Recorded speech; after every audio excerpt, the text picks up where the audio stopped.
NHL regular season recap night 139. A bit of a busier night tonight. 9 games on the evening. The first one is not that exciting of one between the Penguins and Blue Jackets. The Penguins, though, finally getting the win that they very much needed. They're still 7th in the Metro, but they get it done over the 8th seed Columbus Blue Jackets. Jesse Puljujarvi with his first goal as a Penguin. Evgeny Malkin his 18th of the year. 2-0 Pens after 1. Gaudreau and Peak would both score in the first 5.5 minutes of the second, though, to tie it up before Ricky Rax, Rickard Rakell on the power play scores with about 5.5 to go to make it 3-2 Penguins heading into the third, where Roslovic would score to tie it, but from there, it's Jeff Carter and Riley Smith who could potentially be on his way out of Pittsburgh this week, but we'll see what happens there. Tristan Jarry with a pretty solid night, 33 of 36, a 9-17, while Jet Graves not so great of a night, 26 of 31 for an 8.39. Again, a much-needed win here for the Penguins. They still have a lot of ground to make up, especially on a Philly team that's looking pretty good, but they will take these 2 points and move along. 5-3, here's the final. The Panthers taking on the New Jersey Devils in the head coaching debut of Travis Green for the Devils, and it did not go the way they wanted. Nick Cousins, Evan Rodriguez, and Jack Hughes in the first, 2-1 Florida after 1. Timo Meier would tie it about halfway through the second frame, but about a minute and a half later at Tulos Arena makes it a 3-2 game for Florida, headed to the third where Nick Cousins gets his second of the game to make it 4-2. Colin Miller brings it back within one with his 4th of the year, and then Sam Reinhart his 45th on the empty net, and it's a 5-3 victory for the Panthers. They disrespected Jersey by putting Anthony Stolarz in net tonight because they knew the Devils can't keep a puck out of the net if it saves their lives. It doesn't matter who their head coach is, and that was exactly the case. Akira Schmid, 26 for 30 and 8.67, simply not good enough. They need a goalie before the end of the week if they have any prayer of making the playoffs and doing anything when they get there. Stolarz was fine. He was just enough for the win. 875 save percentage, 21 of 24. A good game from Cousins, Kachuk. Jack Hughes was good for the Devils, but that was kind of it. It's a tough loss for them. Their playoff hopes are definitely starting to dwindle. 5-3 here for Florida is the final. The Oilers visiting Boston once again in a surprisingly low-scoring affair in this one between two teams that definitely know how to put the puck in the back of the net. No goals until the third period where Pavel Zacha scores to make it 1-0 about 4.5 minutes in, and then with about a minute 20 to play, Leon Draisaitl ties it 1-1 there, headed to OT where he gets the overtime game-winning goal as well. Both of those assisted by Bouchard and McDavid, so 2 points for each of those 3 guys and no points for anybody else. The Zacha goal assisted by Heinen and Wotherspoon. Both goalies, of course, really good in this one. Stuart Skinner just marginally better, 25 of 26 to Linus Ullmark's 24 of 26, and 9.62 and 9.23 respectively. A really entertaining game. Again, a little surprising that it was that low scoring, but the Oilers will take the 2 points. The Bruins are probably all right with the 1 despite the loss. 2-1 here in OT is the final for Edmonton.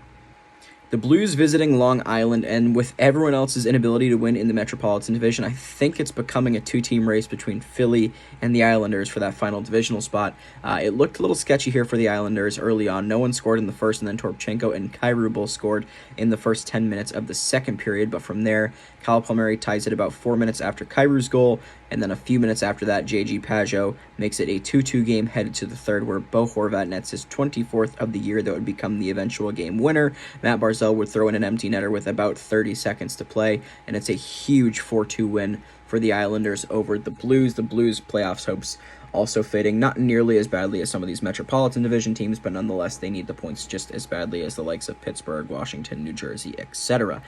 Joel Hofer was pretty good in this one despite the loss, 29 of 32, while Ilya Sorokin was much less busy, but equally as good, 19 of 21, a 906 and 905 save percentage for these two gentlemen. Again, both playing pretty well. Sorokin just good enough to get the W. 4-2 is the final score here in Long Island. The Kraken visiting Winnipeg, and after a really big win against Calgary the other night, they get an arguably even bigger one here against a very, very good Winnipeg Jets team. Joey Decord was marvelous in this one for them. Justin Schultz opens the scoring. Connor McCann and Lowry trade goals in the second to make it 2-2 after 2. Nino Niederreiter would actually score the first goal in the third, but just about 30 seconds later, Thomas Tatar ties it up once again, and the eventual game winner in this one goes to Andrei Burakovsky with just his second goal of the year on the power play here from Evans and McCann, who once again had a very good night tonight. Decord 30 of 33 for a 909. Connor Hellebuck, not his brightest night, just 20 for 24 and an 833. Again, not his best effort. The Jets, though, pretty safely in a playoff spot here. They're going to be all right with losing a game or two down the stretch. For the Kraken, however, they need all the points they can get, and this is a massive, massive win against a very good team. 4-3 here is the final. They're going to be happy with this one. The red-hot Nashville Predators taking on the not-so-hot Montreal Canadiens, and a bit of a surprising outcome in this one as the Preds end up falling to the Habs by a final score of 4-3, despite having a 2-goal lead at one point. Forsberg scoring the only first-period goal, and then Gus Nyquist, about 5 minutes in, makes it 2-0. But in the latter half of the period, it's Brendan Gallagher and David Savard both scoring to tie us up at 2. O'Reilly and Roy would both score in the third, and then in the overtime, just 17 seconds in, it's Suzuki from Matheson and Caulfield that ends up being the game winner. Really similar shot numbers in this game as well. Saros facing 30, giving up 4. Allen facing 28, giving up 3, and 893 for Allen and 867 for Saros. For the Preds, this is a tough loss. This is obviously a team you want to beat, but given how good they've been lately, they can kind of handle a loss like this.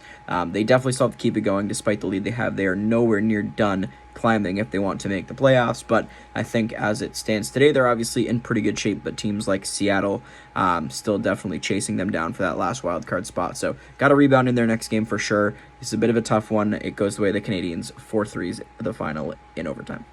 The Blackhawks taking on the Arizona Coyotes, the two worst teams in the Central Division, and it'd probably be good if someone could tell the Coyotes to stay out of the damn box. They lose to Chicago by a final score of 5-2, thanks pretty much entirely to Chicago going 4 for their first 4 power plays, and that pretty much sealed the deal. First goal, Jones from Johnson and Bedard in the first, and then a whole bunch more in the second. Bukestad tied it. Foligno from Bedard and Johnson again. Carcone tied it a second time, and then Dickinson from Vlasic and Korchinski. Kurashev from Foligno and Johnson, and then Seth Jones adds his second of the game on the empty net in the third period. This is an ugly game for the Coyotes. They finally got off the schneid with their win the other night, and then they come in and just lay an absolute egg to the Blackhawks. It's a really tough one for them. It's not really a game that means all that much. Neither of these teams are making the playoffs, but you'd like to see a better performance here from a Coyotes team that looked decently promising in the first half of the year, but not so much tonight.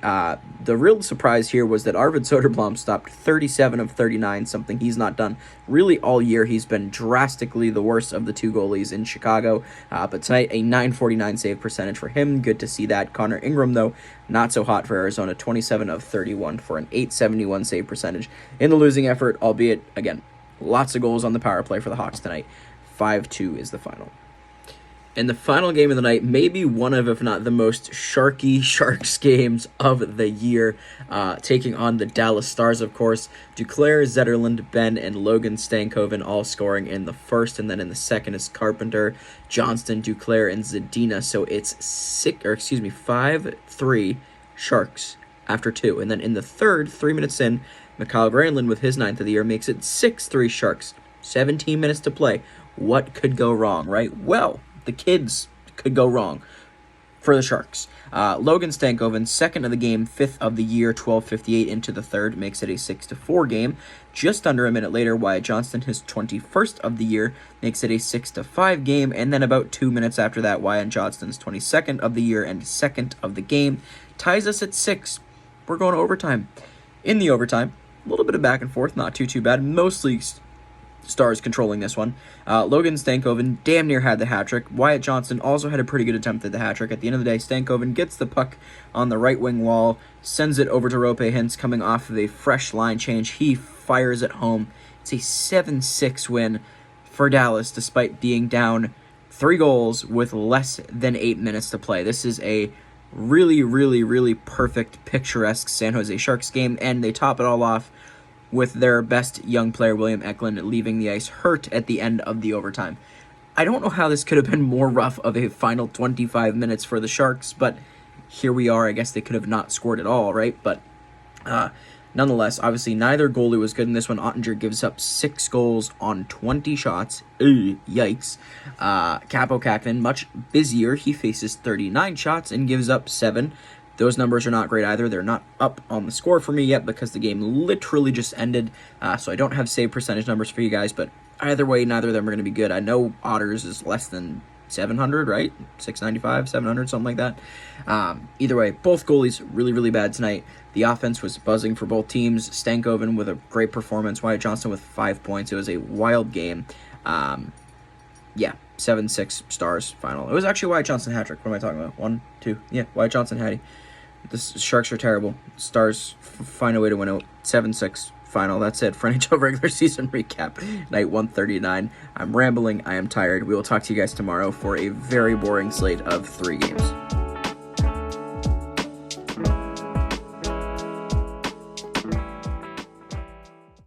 The Blackhawks taking on the Montreal Canadiens, the 2 worst